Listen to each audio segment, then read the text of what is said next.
Okay, ladies and gentlemen, Scott Myers is our closer here, and he is president and CEO of OptiFuel Systems, and they have a appears to be a rather unique program here, renewable natural gas locomotive as a service program, LAAS, trademark, a new acronym to add to the industry.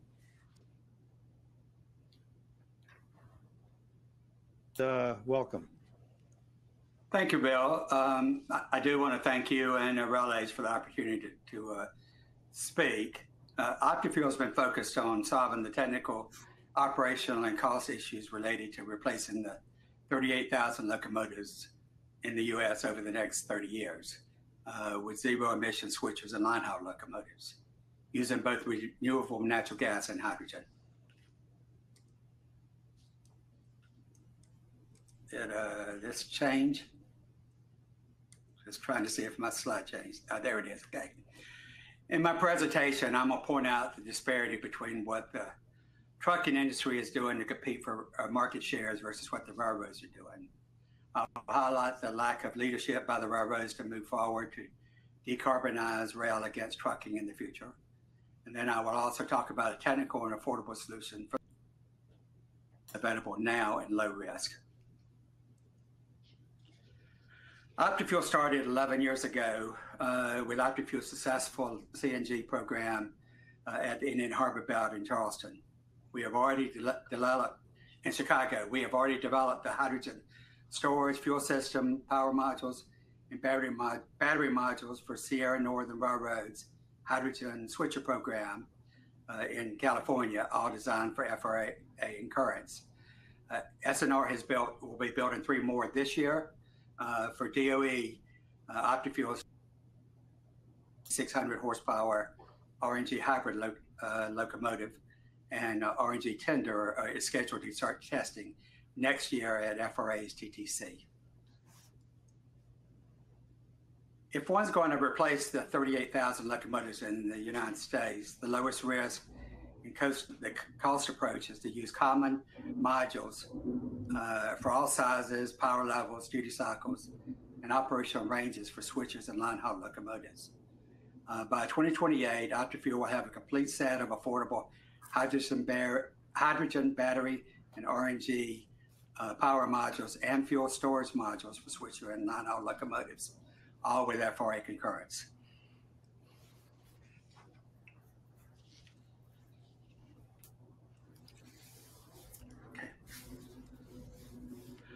All of our locomotive and tenders are rapidly installed on the locomotive deck using standard ISO locks, as you see in the bottom of the picture. 2 weeks ago at SNR, the installation of OptiFuel's 4 modules were completed in 1 hour and 45 minutes.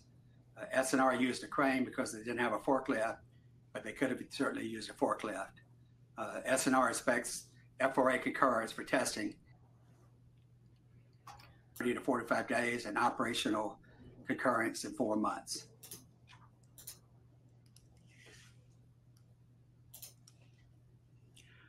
OptiFuel's line haul locomotive that we're scheduled to start testing in 2025 at FRA's TTC. That will take about a year to get full FRA concurrence for both the tender and for the line haul locomotive. Starting in 2026, we'll start building 12 additional line haul locomotives and 6 RNG tenders while constructing 4 very large RNG fueling stations for testing. These will be used to perform million-mile operational testing from 26 to 27 from both the east and west coast.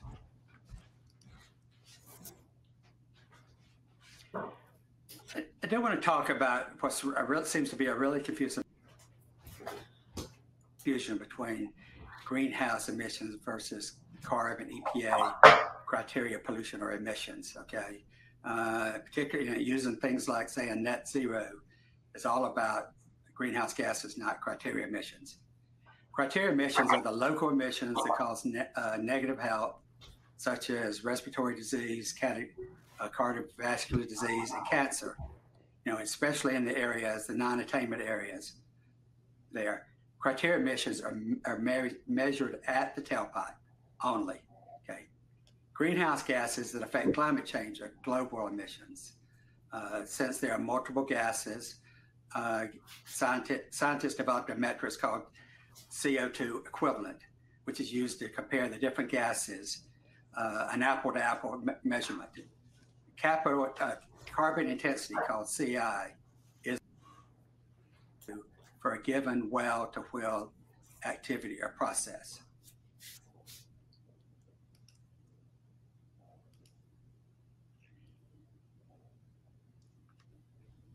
Yet, I do want to note, CARB is not concerned about anything but criteria emissions at the tailpipe.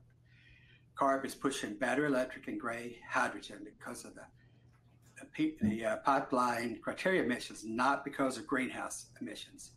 Okay, all regulations and grant programs, such as the CARB's in-use loco program that cover all locomotives, are for reducing NOx and PM, not greenhouse gases. There is no current or projected locomotive regulations that cover greenhouse gases. It is not clear why the Class 1s are interested in gray hydrogen locomotives, since gray hydrogen for reducing greenhouse gases.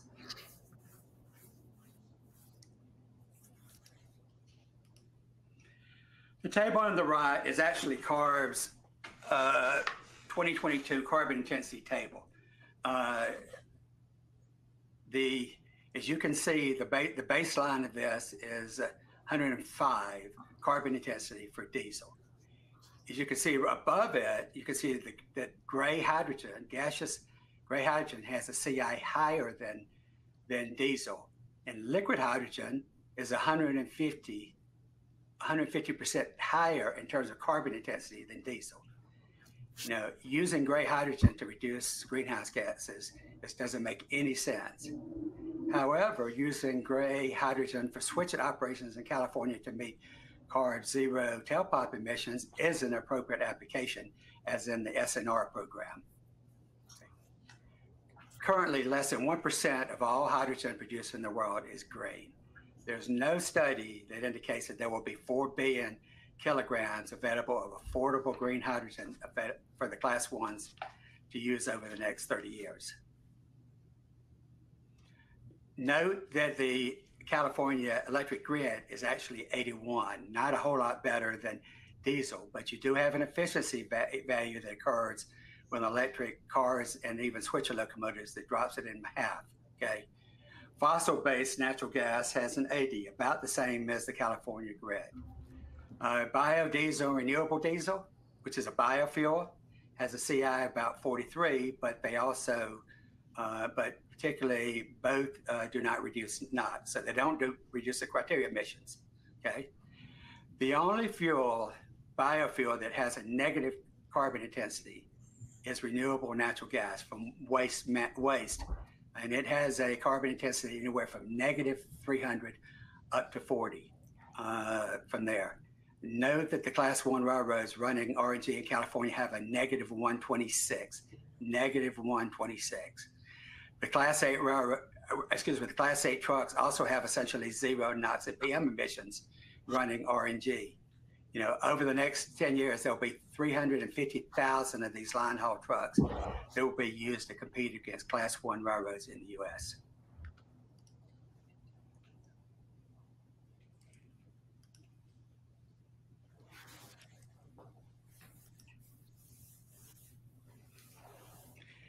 The other problem that happens is the physics of storing energy for line haul use. Discussions that we've had with the Class 1s indicated their acceptance of using a tender, but only one tender for every 2 locomotives. If you look at the physics of storing hydrogen in batteries, and that essentially eliminates that for line haul operations. As you can see, we can operate all the way from Chicago to LA with 2 RNG line haul locomotives with 5,600 horsepower each, and each of them carrying 2,000 gallons, and one tender carrying 12,000 gallons. and go all the way from Chicago to LA, better than two diesel locomotives. However, gaseous hydrogen will require multiple tenders, and batteries will require 8 to 10 tenders. I have liquid hydrogen up here on the slide, but I will tell you, liquid hydrogen will never get approved from either FRA or public. It is not a safe fuel to be used, okay? Even if you spent a ton of money to put in hydrogen tenders, there's no way to move it for refueling. The Department of Energy calculates that it will take 14 hydrogen trucks to move the same amount of energy as one diesel tanker.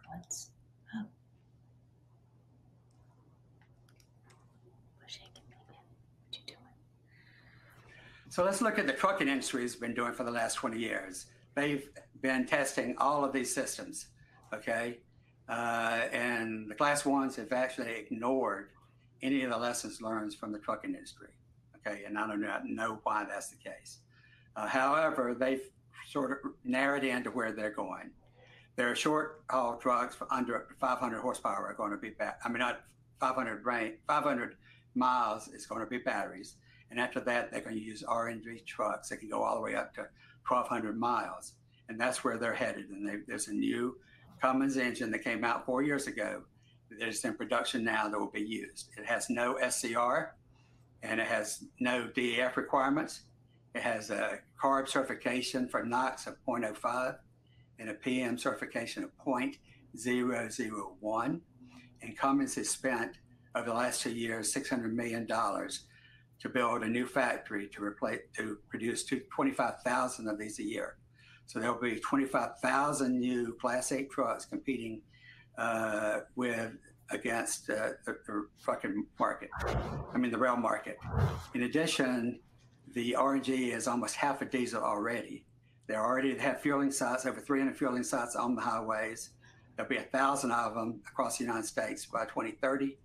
And the trucking fleets don't have to pay for the refueling structure because the credits with the alternative fuel for RNG cover the cost of putting in the stations. I will say that we have already gotten EPA certification for the 12-liter version of this engine with EPA 3 years ago with 0 NOx and 0 PM.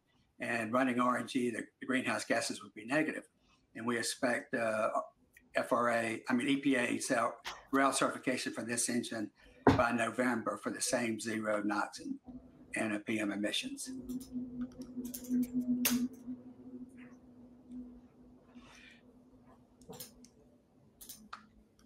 So you can see why they are focused on the bottom.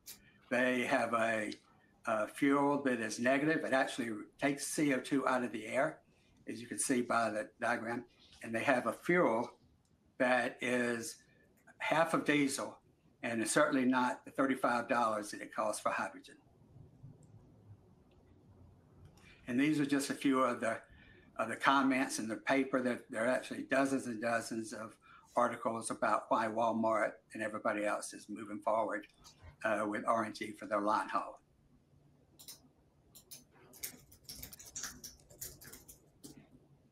Okay, so let's go back and compare that against where the railroad market is.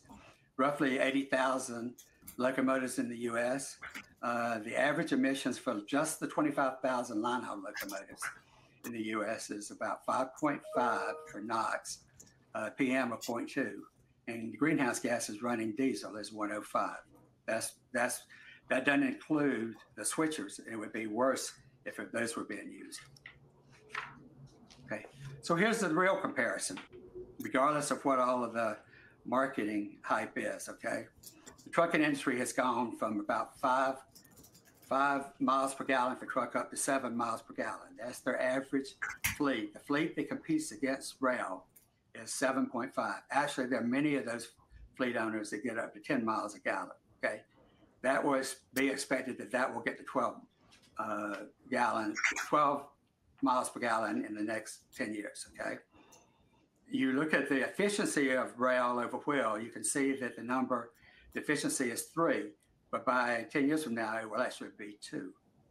But just compare the local emissions for rail against these 10,000 100,000 RNG trucks that are on the market now.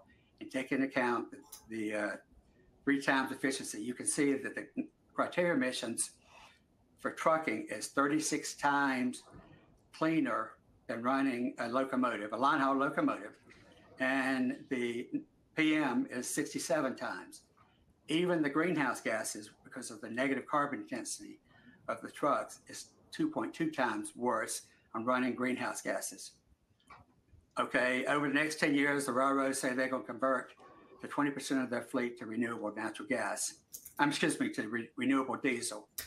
What will happen is the efficiency will get better of the trucks, and the overall comparison will get worse for the railroads. Okay, I'll go hardware. So I mentioned the fact that we are developing all of these modules. The hydrogen module that we do has already been for the fuel cell has already been used for Indian Harbor. For Sierra Northern, it will get FRA certification in the next couple of months. We're building right now the RNG module using the same engine that the trucking market is going to, and then we have a variety of already FRA approved storage systems for the RNG and hydrogen on the locomotives. We can mix and match all of these modules to go to any size locomotive, any horsepower, all the way up from freight and commuter locomotives. You can see our approach here. We have 3 different lines of power modules. One dealing with the X15 engine. That has a generator on it, self-contained. It can be removed in less than 30 minutes off the locomotive. And you can see the actual first prototypes of the module now on the right-hand side. And these all are locked in with the same ISO locks. Same on the Ballard fuel cells. There's 240 kilowatts there in each of those modules. And then in 3 years from now, Cummins will have that same engine in hydrogen, and that will be available. So we have 3 different options in either RNG or hydrogen for any size locomotive. These are our storage modules. The one on the left is actually got FRA approved concurrence 5 years ago on the Indiana Harbor Belt program. That was focused hydrogen. It was for just RNG. Now the system, which is almost identical to what we had 5 years ago, has cylinders that are approved for both RNG and hydrogen at the same time. And we will have a concurrence on that on the SNR program at the end of this year, as I said. We're upgrading a version of that for the next hydrogen, for the SNR locomotives. And then on the DOE program, we'll have a version that is actually wider, 123 inches, that will go for line haul locomotives. However, we also have to do crashworthy testing there. So because of the 70 mile an hour operated stuff, so that will take a couple of years. And I want to say all of these are now designed to run RNG or hydrogen, the same modules, same components. You can swap them out, change the fuel out on any of the locomotives, okay? And all of these will be in full capability in 2028. So I've got a video here that will show the concept of our modularity. So we'll start right now, and it's about 3 minutes long, and I'll let y'all have the time to just look at it.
I've already talked a little bit about what we're doing with the with FRA.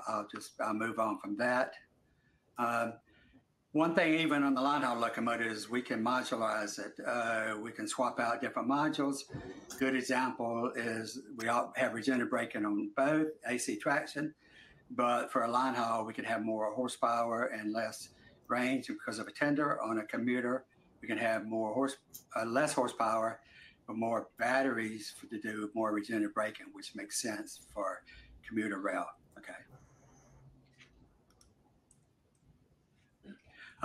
This is our tender. It uses exactly the same modules on the locomotive. This is a standard tender. It carries 11,800 gallons, DG gallons, which is the same as diesel. On it, it uses the same under platform, same system. And then on the power tender, we believe there's an option to carry a power tender that can add another 2,500 horsepower, but only need about 9,000 gallons, particularly for the East Coast railroads. Okay, we'll move from this slide. This is just a slide with nice pictures. I'll move forward here. So this is what we think the railroads need to do. We think, number one, they need to go back to FRA and CARB and work out a relationship to work out standards that are livable with off-the-shelf technology. The zero emission, the running only hydrogen or battery electric will not be a solution for line haul over the next 30 years. Okay, they should offer to swap that off to start production on the line haul locomotives with their older locomotives, starting with 2,000 locomotives a year. That is possible. You take the modularity and Cummins provide the engines, and you can have zero emission criteria and zero emission locomotives. In addition, the trucking already has existing emissions. Some of these emissions, criteria, excuse me, let me back up. Some of the credits, tax credits, are already available for the trucking market that reduces the cost, and the same credit should be available for the railroad market. But that's a political issue, and they should work it through as part of the solution for them. Okay. What we're recommending is it will take about $350 million over 5 years to get all the testing, reliability, training, million-mile testing for the locomotives. We recommend that one of the options is for each of the class ones to put in $50 million over the next 5 years and take these two steps that we have below here, which is connecting, testing everything, and then get the million-mile testing for reliability. Okay. A lot of advantages to start doing that. Zero emissions, zero greenhouse gases, eliminate scope 3 emissions for the customers, which trucking will have a huge advantage on. Okay, you can the two Western railroads can travel all the way from Chicago to LA without refueling. You can replace modules and put alternative fuels. They can take modules off and on. They can have a platform that can go for 50 years for that. They can have a much better uptime reliability for the locomotives. More importantly, because these are modern multi-fuel locomotives, we'll use about 20% less fuel than current diesel locomotives, and that's the key. And essentially, no major maintenance, but once a year on the locomotives. Okay. So how would it work? You could start building 2,000 of these line haul locomotives a year. Let the class ones pay $1 million, a little bit over $1 million for each locomotive, but they pay a $3 cost for the fuel. That's about the average that they paid for diesel over the last 20 years. Okay, OptiFuel will take the proceeds from that fuel, from the difference of the natural gas, what it really costs the gas versus what the credits, and we will use that time over the next 15 years and replace the 80% of the locomotives. In addition, we'll put another 18 of that, pay $18 billion over the next 10 years to put in 60 RNG refueling stations that are needed to refuel the whole system using the current natural gas infrastructure around the United States, put in 3,000 RNG tenders out, and then put 100 production sites around the United States to make the negative 300 CI RNG that's needed to be at zero emission for the locomotives. Okay.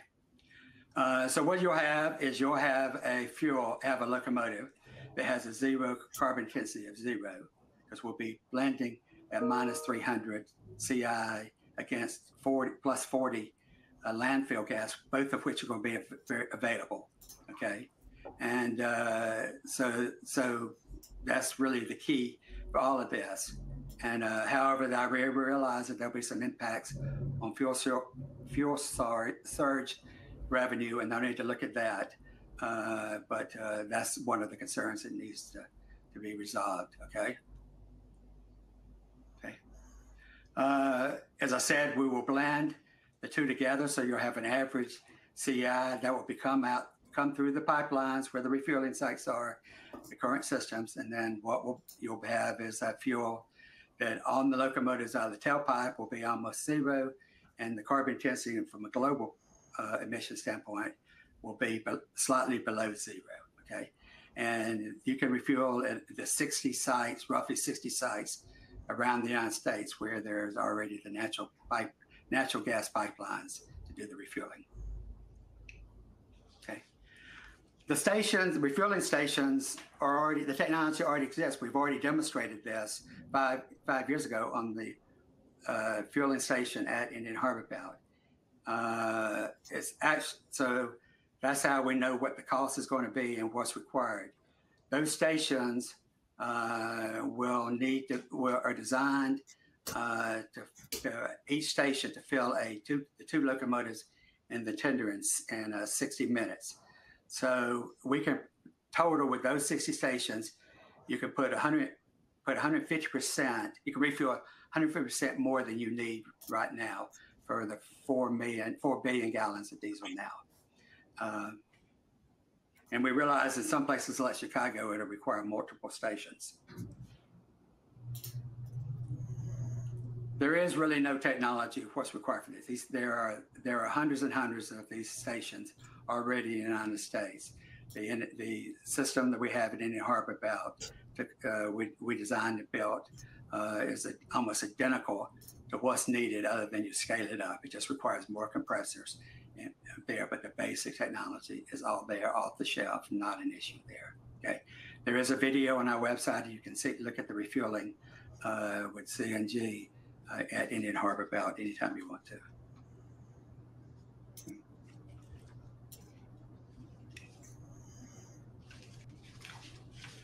Okay, so where are we?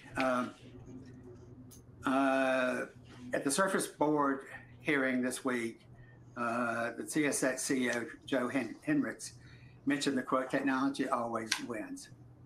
For decarbonizing rail, it's important to differentiate greenwashing from the true wins. The small projects with battery electric and hydrogen switchers are not technical wins, okay? The only victory lies in adopting a technology and a supply solution that delivers superior outcomes compared to today's diesel-powered locomotives. RNG is the only solution that can provide price performance parity with diesel. We already have the technical data we need to make a profitable decision between battery, overhead electric, hydrogen, and RNG locomotives now. There's no technology is expected to come in the next 20 years that will ever change those options or the decision that we can make today, okay? For most rail and trucking, RNG provides the most practical, affordable, and low-risk approach for emission controls. The technology is in place, key components are already in production, and all necessary approvals from the FRA can be obtained by 2028, paving the way for a widespread adoption. The financial and operational viability of transition to RNG is clear. There's an achievable, forward-thinking investment that will deliver both short and long-term benefits. It is imperative that the railroads step up and take this decisive action now to achieve sustainable growth as the Class 1s compete against trucking. I would once again want to thank Bill and Relays and to the listeners for your time. If anybody wants to download my presentation, it is available at our website. Thank you.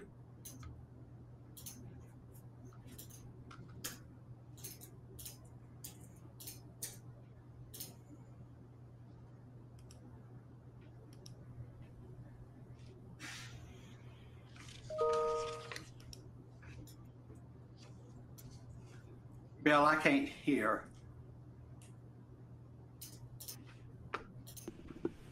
I had my microphone turned off. Sorry about that. Not a problem. Okay, Red Bank, we had a problem. Yeah, it's an ambitious program. I just wanted to comment. I like the design of the locomotives, the cab. You know, it's kind of swoopy looking. But so we really have time for one question here. What is the expectation of refueling the fuel tenders? Will they be refueled in the train, or will they be the empties be switched out for a new loaded fuel tender? Yeah, we will actually refuel them. First, a good example, you've got intermodal systems sites at, say, in Chicago, within Sept, okay? They'll come in with a consist that might have anywhere from 6 to 8 locomotives and three to 4 tenders, okay? What we'll do is we'll pull each of as they're unloaded, we'll pull off the 2 locomotives in the tender in the middle, and we'll take them out to a site. I think I had a picture of here of start filling those up. It takes about an hour to refill them. So we'll have we think there'll be about 4 of those sites around Chicago that we can fill. You know, Chicago burns about requires 2 to 3 million gallons a day, and so it will require 3 or 4 sites around there. But you'll fill them, and then you'll take them to wherever they need to go for where the railroad wants to use them. The other option is they can do them on site. It really doesn't make any difference. We fuel the locomotives at Indian Harbor Belt on site. Okay. Just one more. I'd like to thank one of our listeners here, Harry Zander from Patriot Rail, and also from Trinity Rail. Harry had some great questions for us. Thank you. Here's a good one. Would it be fair to characterize gray hydrogen as part of the path to green hydrogen? No, completely different approaches. Green hydrogen is made from natural gas or coal. It is a SMR process. It creates a lot. That's why it has a high carbon intensity. There's really no affordable path in the next 30 years to have enough green hydrogen to make a difference. And also, it's a lot of greenwashing about green hydrogen or battery electric, a renewable electric. Look, it costs to make renewable electricity. You have to put equipment in, you have to put solar panels there. It is not a site, and it also create their own greenhouse gases. As I said, the problem that you have here in terms of the battery electric renewable is you got to be careful. As Harry asked about the wheel to well stuff, you have to need to be real also about where green hydrogen really is and where battery electric would really be. And they tend to be a problem. Okay, well, Scott Myers, thank you very much. We wish you the best in your endeavors. That concludes Next Generation Motive Power. I'd like to thank everybody for joining us. I'd like to thank everybody who asked some very good questions. So to conclude, this entire conference will be available on demand for later today. We'd like you to take a brief survey because we would appreciate your feedback. the PDFs of the presentations are available in the event resources. But again, we're going to there were a couple of them that maybe they didn't quite look quite right. We will re-upload them. So we just ask for your patience. Thanks so much for joining us. We thank our speakers, and everyone have a safe day. Thank you very much.